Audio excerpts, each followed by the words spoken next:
Here we're going to look at a proof of a very classic result that says that the rational numbers is countable.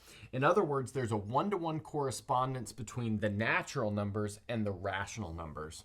And we're actually going to do this a little bit more carefully than the standard proof, which is this zigzag visual proof that you might have seen before. And that is, we're going to prove this lemma first about a countable union of finite sets and then apply this lemma. Okay, so let's look at the precise statement of our preliminary result. So let's suppose for all natural numbers n, we have disjoint finite sets an. So what I mean by that is that every natural number n is attached to a finite set, and then when you intersect any of those finite sets, you get the empty set, unless of course you're intersecting a set with itself. Then we have the union over all natural numbers of an is countable itself. So in other words, the countable union of finite sets is countable. And notice I've deleted here the word disjoint finite sets. And that's because, in fact, if we prove this for disjoint finite sets, then it's also true for non-disjoint finite sets, because a disjoint union is necessarily bigger than a non-disjoint union. So I'll let you guys think about that. But in fact, for our result, our sets will be disjoint, so that's okay. Okay, so let's go ahead and look at the proof of this lemma first. And what I want to notice is that we have a general idea for how this proof should go first, and then we will make that idea careful. In other words, we will present a specific one-to-one and onto function from the natural numbers into this union. Okay, so first of all, the idea is as follows. The idea is that we can write the elements from A1 in a list, because we know that A1 is a finite set, and we will numerate them as follows. So we'll put an upper one here to say that we are in the first set, and then we'll put a lower one here to say that we're the first element of the first set. And then the next one will be A upper 1, 2. So that's in the first set, and then the second element of the first set. And then all the way up to A upper 1, and then underscore K1. And so in other words, there are K1 elements in A1. And then we'll use this kind of notation for all of them. So in other words, we have A2. That'll be A upper 2 underscore 1. So that's the first element of the second set. And then A upper 2 underscore 2 all the way up to A upper 2 underscore K2. And this is going to be how we do it for all of them. So in other words, the nth set will have elements enumerated by A upper n underscore 1, A upper n underscore 2, all the way up to A upper n underscore kn. Okay. So that's how we enumerate the elements from each set. And notice by our setup here, we have the number of elements in an equals kn. Okay, great. Now what we want to do is kind of make a picture of how we're going to do this. And so we'll do that by making a list by putting all of the elements of A1 first, all of the elements of A2 second, all of the elements from A3 after that, and so on and so forth. So let's make our list, and I'll just put over here that what we're really doing is listing all of the elements in this union. And so notice we can do that as A upper 1, lower 1, A upper 1, lower 2, all the way up to A upper 1, lower K1. And then the one that comes right after that will be the first element from A2. So we have A upper 2 underscore 1 all the way up to A upper 2 underscore K2. And then right after that will be A upper 3 subscript 1 all the way up. So that's kind of how we're building our list from this union of the ANs. And we are making that one-to-one correspondence with the natural numbers in the following way. So this will be our first element. This will be our second element. And then up here, this will be the K first element. And then obviously this next one right here will be the K first plus 1 element. Great. And then all the way up here, this guy right here, which is A upper 2, lower K2, will be the K1 plus K2 element.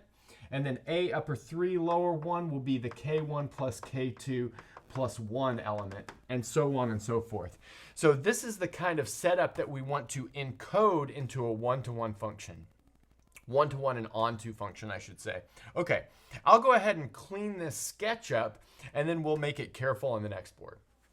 Okay, we've looked at a sketch of the idea of the proof, and now what we want to do is look at a careful construction of a one-to-one and onto function from the natural numbers to this union of these ANs. So I've kept the part that we need from the last board. In other words, I've kept the fact that we can enumerate every set AN, and we'll do that by a upper n underscore 1 all the way up to a upper n underscore kn. So the size of each of these sets AN is kn, and all of those are finite. And now the next thing that we want to do is recursively define a certain function.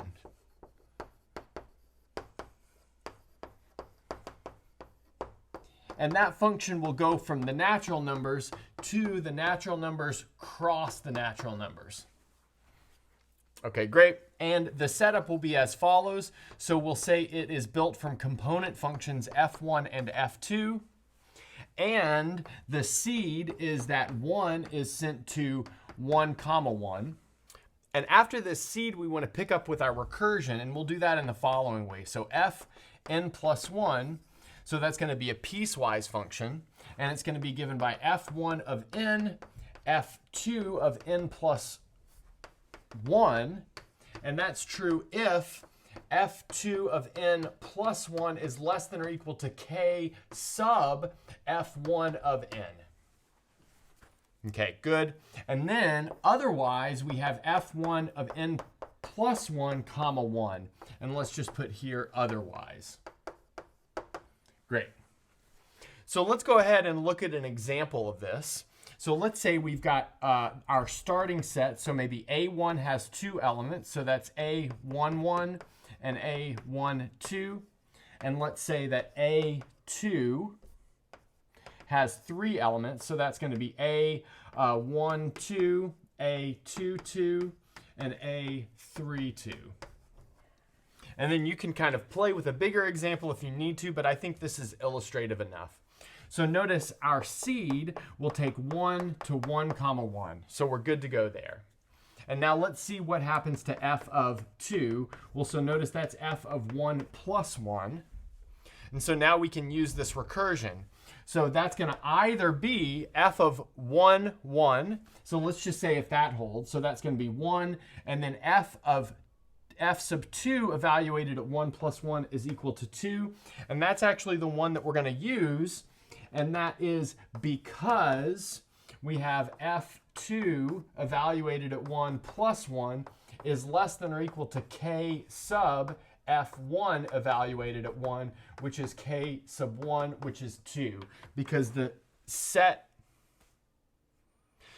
first set has 2 elements. Okay, so now let's go ahead and look at f3. So in this case, that's going to be f of 2 plus 1. But now here we're going to get 2, 1. And so why do we get 2, 1? It's because this first condition is not satisfied. So notice here that f of 2 evaluated at 2 plus 1 is equal to 3, which is not less than or equal to k sub f1 evaluated at 2, which is equal to k1, which is equal to 2. So in other words, this first condition is not satisfied, so we have to use the second condition, so we get 2, 1. Okay, so this is the idea for this set F. So now I'm going to go ahead and clean this up, bring everything that I need to the top, and move on to the next step. Okay, so we've got this function f recursively defined. Now what we want to do is define what will actually be our bijection between n and this union, which is kind of our goal. And that bijection we will call g. So let's go ahead and define our function g. So that starts at the natural numbers and ends at the union over all of these disjoint finite sets. And it's defined in the following way. So it takes a natural number n and sends it to a sub f2 of n, and then upper f1 of n. And so now, in order to finish this off, we need to show that this function is injective and surjective. In other words, it's one-to-one and onto. So let's see what we need to do for this injective proof. So what we need to show, so I'll just want to show, is that if g of m equals g of n, then m equals n. And we can do this by induction on this entry n. And so our base case for that induction will be the case when n equals 1. So in other words, we want to start with g of m equals g of 1 and end up with m equals 1. So let's go ahead and suppose that g of m equals g of 1. But notice that means that a sub f2 of m, upper f1 of m, equals a sub 1 upper 1. Great. But then, since all of these sets are disjoint, we know that that tells us that f1 of m equals 1 and f2 of m also equals 1. But then notice f1 and f2 are the component functions for our big function up here, f. So what that tells us is that f of m, which like I said is f1 of m comma f2 of m, equals 1 comma 1. But because this thing is recursively defined, and after we're at 1, we're always either adding 1 to this first component or 1 to the second component, we know that the only place where this is equal to 1 comma 1 is when the input is 1. So in other words, we have m equals 1, which is what we needed to show to establish this base case. Okay, so I'll clean this up and we'll make an induction hypothesis and prove that. Okay, so now let's go ahead and make an induction hypothesis, which is suppose for some n bigger than or equal to 1, we have g of m equals g of n implies m equals n. And now here it's important to notice that this input m is really just a dummy input, and the takeaway from this line is that for this special value of n, which is bigger than or equal to 1, if the outputs of the function are the same, then the inputs of the function are also the same. Now, from here, we want to consider the induction step, which will be g of m equals g of n plus 1. But similar to what we had on the last board for the base case, that's going to immediately imply that f of m equals f of n plus 1. But now what we see is that since f is a piecewise function, it either takes on this role up here or this role down here. So we'll have to look at each of these cases separately. So maybe let's look at case number 1, which is the upper case of the definition of f, and that is f2 of m plus 1 is less than or equal to k sub f1 of m. So that's what we're supposing to be true for this first case, because either this is true or it's not true. If this is true, we've got this definition for f. If it's not true, we have that definition for f. And so let's just point out that this is exactly the same as f sub 2 of n plus 1 is less than or equal to f k sub f sub 1 of n plus 1. But now since we're using this top definition for f, we can apply that to this equality right here. So in other words, we have f evaluated at m. That's going to be f1 evaluated at m minus 1, because notice here the input is 1 less than it is over here. And then f2 of m minus 1 plus 1. Okay, that's what we have for f evaluated at m, but we started with this was equal to f evaluated at n plus 1. And so that's going to be the same thing as f1 of n comma f2 of n plus 1. Again, because we use that first definition for f in this case. But notice that's going to give us the equality of this component with this component and this component with this component.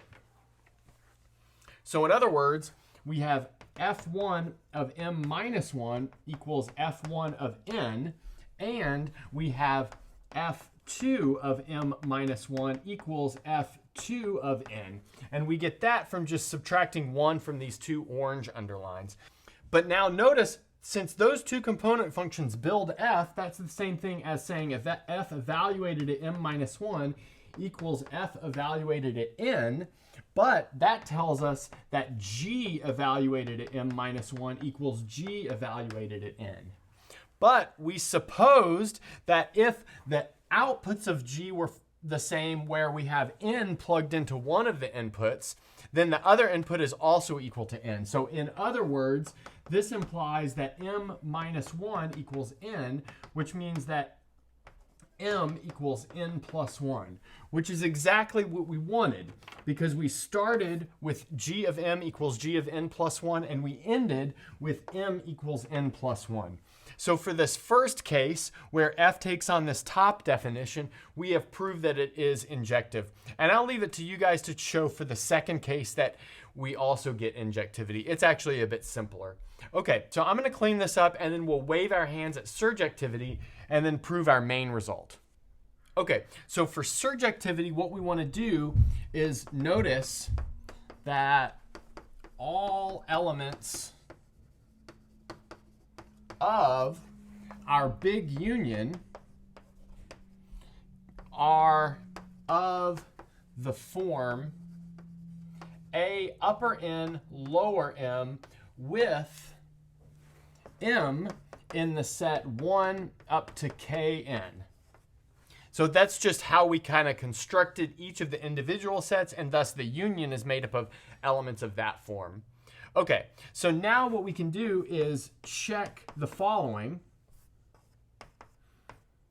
If we plug k1 plus up to kn plus m into G, we will get exactly A upper N underscore m.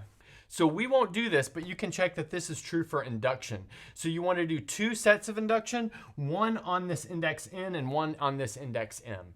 Okay, so good. We're done with the proof of this lemma, and now we're ready to get to our goal. So I'll clean up the board and then we'll do that. So now we've proved this lemma and we're ready to prove our goal, which is that Q is countable. And we will do that by expressing Q as a disjoint union of finite sets.